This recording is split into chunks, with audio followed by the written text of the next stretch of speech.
Alright, guys, welcome back to another exciting episode of Grammar. And right now, you just took up your test, and now let's see what are the remaining concepts of pronouns that we'll learn right now. That is used for singular items that are far away. Those is used for multiple items that are far away. Again, the distance can be physical or metaphorical. That girl is beautiful. Those guys are hooligans. So I'm referring to that girl far who is beautiful, and those guys out there are hooligans. So those guys are also pretty far away. So again, here these distances can be physical or metaphorical. Next, we come up with indefinite pronouns.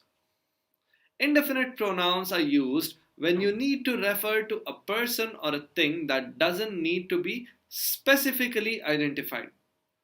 Some common indefinite pronouns are one, other, none, some, anybody's, everybody's, and nobody's.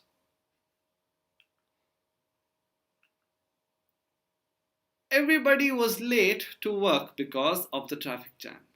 It matters more to some than others. Nobody knows the trouble I have seen. So these are some basic examples about indefinite pronouns for you. When indefinite pronouns function as subjects of a sentence or clause, they usually take singular verbs. Everybody here refers to everybody. But still, though there are plural people, it is taken as singular and they are referred to as was late to work because of the traffic jam. So here, please take note when you're using indefinite pronouns, they function as subjects of a sentence or a clause. So basically, that's the beginning of a sentence if it's in the active form. So that time, the following verbs becomes singular in its form. We have the reflexive pronouns. A reflexive pronoun ends in self or selves. Myself, yourself, himself, herself, itself, ourselves, yourselves, themselves. So, using a reflexive pronoun when both the subject and object of a verb refers to the same person or thing. So, we can study this ourselves. So, here, let's see another example. Henry cursed himself for his poor eyesight. The booked, they booked themselves a room at the resort. I told myself it was nothing. Possessive nouns.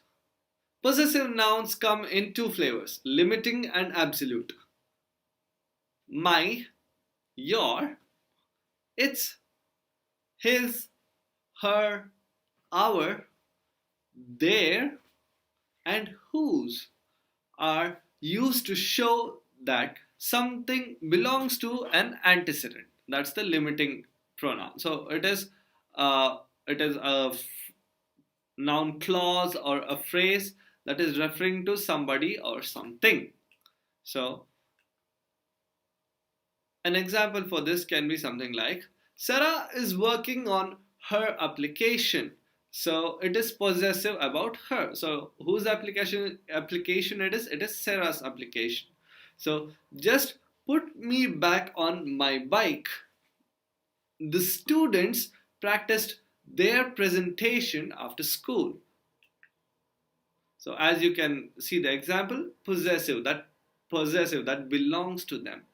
It's limiting only to them. So it is a limiting antecedent or a limiting possessive pronoun.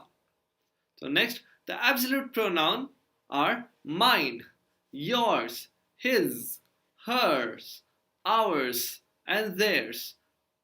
The absolute forms can be substituted for the thing that belongs to the antecedent. So, in case if the sentence is not agreeing with what the limiting words are coming up, is when you can use the absolute possessive pronouns there.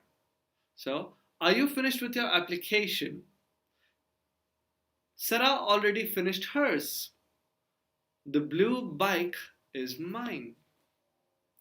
I practiced my speech and the students practiced theirs. And finally, we come to the interrogative pronouns. Interrogative pronouns are used in questions. The interrogative pronouns are who, what, which, whose. So, for example, who wants a bag of jelly beans? What is your name? Which movie do you want to watch? Whose jacket is this? So it is referring to anybody in the room or any open-ended scenario. So usually interrogative pronouns are used to replace something that is very specific. So with this, we come to the end of pronouns, and it's time for that pop quiz that's going to turn up at end of every session. And I wish you all the best in taking this. After this, I'll see you in the next episode.